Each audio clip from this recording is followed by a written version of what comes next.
Hey guys, what's going on? Or should I say, hello, Red Wings fans. Hermdo back with you. We're taking a look at some potential free agency targets that the Rings could bring in before the season starts. These are some names you already know. Maybe some haven't really been directly linked to the Wings. All these have been kind of tangentially around the Wings. Some rumors spreading here and there. We already know about Mason McTavish. That's looking more and more unlikely as time goes on. But let's get into it a little bit. Erik Karlsson, who's a defenseman of the Pittsburgh Penguins, you know him. He's been a steady veteran. He's been around the league for a long time. Just had a 100-point season a couple of years ago with the Sharks, if I'm not mistaken. The buzz is that Detroit is engaged in serious talks with Pittsburgh over acquiring Karlsson, whose elite puck moving and power play impact could be a game changer for Detroit's back end. The catch, Karlsson carries a hefty $92 million contract that Pittsburgh would likely only agree if they retained a sizable portion, making this an extremely expensive and potentially obstructive deal. Erik Karlsson is getting pretty close to 40. He is bound to slow down eventually. See him on the Wings, I can't lie to you, but I think the cost is too high, and the Wings trading for, or should I say signing Travis Hamonic, probably put the brakes on that deal. I know Hamonic, he's mostly just a depth piece, 1 year, $1 million deal, probably just going to be like a Griffins regular, but I don't think they make this deal personally, just taking a look at it myself. But anyways, let's move on. Rickard Rakell, who is a winger on the Pittsburgh Penguins. Why him? Coming off a career best 35 goal, 70-point season, Rakell would add goal scoring touch and playoff experience. Seen as a premier top six addition, Pittsburgh is reportedly open to trading him for the right package. So I'm not sure what they would want from him. He could definitely be a good addition. You know, we do need as many top six forwards as we could possibly get. The next one, Jason Robertson, who's a winger of the Dallas Stars. Robertson is a high performance guy. I believe he was drafted in the 2017 draft. I think he went 28th or 29th overall to Dallas. That was the draft we signed Michael Rasmussen 10th overall.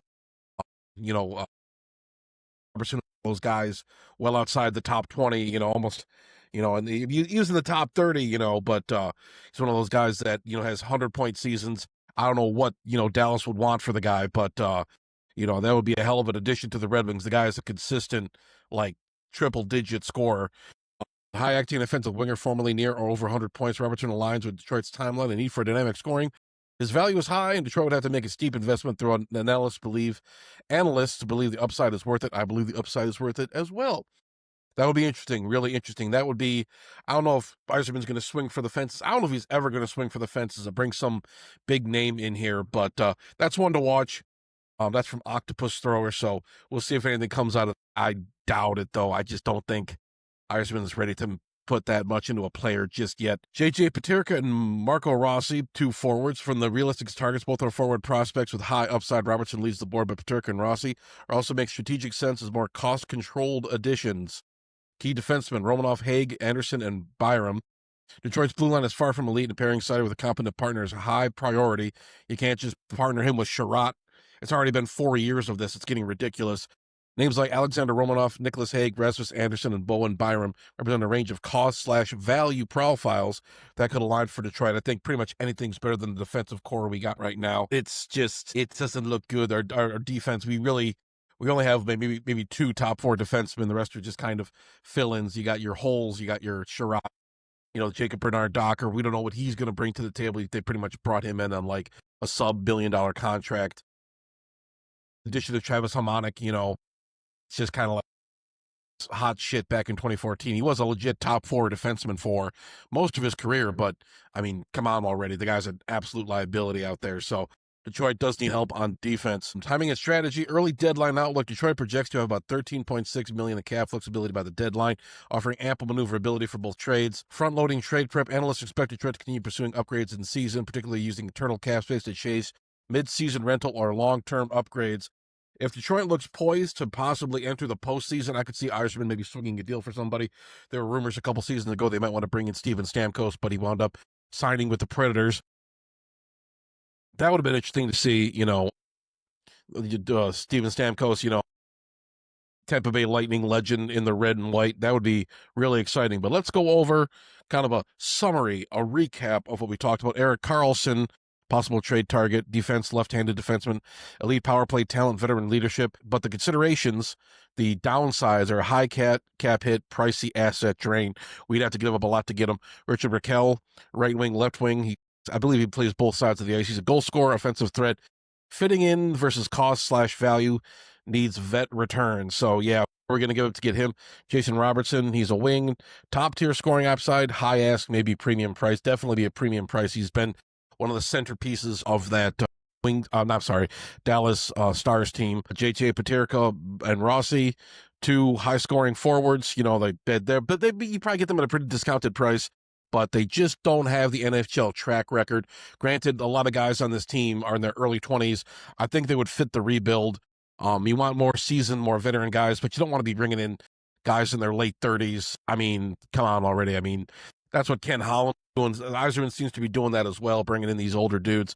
I mean, you want experience. You know, you don't want guys that are too inexperienced. You want a nice balance. Detroit seems to be kind of achieving that balance. A lot of the young guys we're bringing in who have upside, but you know, I think. I don't know. I'm not going to be mad at JJ Paterka and Marco Rossi if Detroit manages to swing a deal for one or both of them. I'd be very happy with that. As far as the defenseman goes, Romanov, Haig, etc. You know, top four defensemen. The Wings need more top four defensemen. Availability and cost. You know, but that's what you got to consider with every single one of these additions, possibly coming into the Wings. What are they going to cost? What are we willing to give up to get them? That's something that every GM has to consider. I don't know if Yzerman, he doesn't seem very willing to part with any of his prospects. That's the thing. We got Wings have a good farm system. I mean, Stevie Y rebuilt the farm system from the ground up. He's got a lot of guys out there that could fetch you a good return, but he just doesn't seem to want to pull the trigger yet. I hope these guys don't start stagnating down there. I remember just the whole kids are not the answer thing from the Red Wings back in the early 20s, back when they were falling off, and it's just kind of like, but anyways, Detroit is ideally positioned to be active buyers at the trade deadline, armed with cap flexibility, need for dynamic talent, and deep prospect pipeline. The most impactful moves would likely revolve around elite scoring additions like Robertson and Raquel, or bolstering the blue line, Carlson, Romanoff, etc. Whether Yzerman opts for splashy signature moves or a calculated depth add, Detroit is clearly on the short list for teams to watch as the 2025-26 season unfolds. I think we're just going to have a good season this year. I think they could probably get in the playoffs, probably, because, you know, Boston's falling off. You know, the Maple Leafs, they lost Mitch Marner, didn't they? I believe it was Mitch Marner. So they might take a step back. You know, Canadians and Senators, those guys are on the up, especially the Senators. Senators are always a pain in the Red Wings' ass.